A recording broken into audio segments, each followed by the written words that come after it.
উবাই ইবনে কাব রাদিয়াল্লাহু তাআলা আনহুকে বিষ্ণু সাল্লাল্লাহু আলাইহি ওয়াসাল্লাম জিজ্ঞেস করলেন, উবাই বলো তো কোরআনের কোন আয়াতটা সবচেয়ে সেরা? উবাই জানেন, তারপরে বললেন আল্লাহু ওয়া রাসূলুহু আ'লাম, আল্লাহ আল্লাহ রাসূল ভালো জানেন। দেখেন কত বিনয়ী ছিলেন সাহাবারা, জেনে উত্তর দিতে চাইতেন না, ভাবতেন না জানি বিষ্ণুনবী নতুন কিছু আমাদেরকে জানায়। বিষ্ণুনবী আবার বললেন, তুমি কি জানো কোরআনের সবচেয়ে শ্রেষ্ঠ আয়াত কোনটা?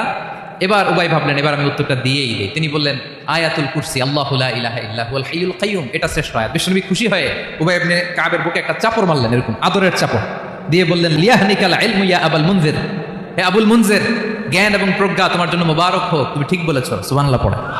কোরআনের সর্বশ্রেষ্ঠ আয়াতের নাম কোন সূরায়?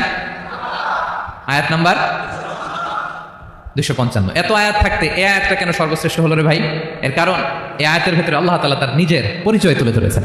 এই আয়াতের ভেতরে আল্লাহ তাআলা তাওহীদের পরিচয় দিয়েছেন, একত্ববাদ, তিনি যে একক। এখানে আল্লাহর জ্ঞান, আল্লাহর ক্ষমতা, আল্লাহর কুদরতের বিবরণ।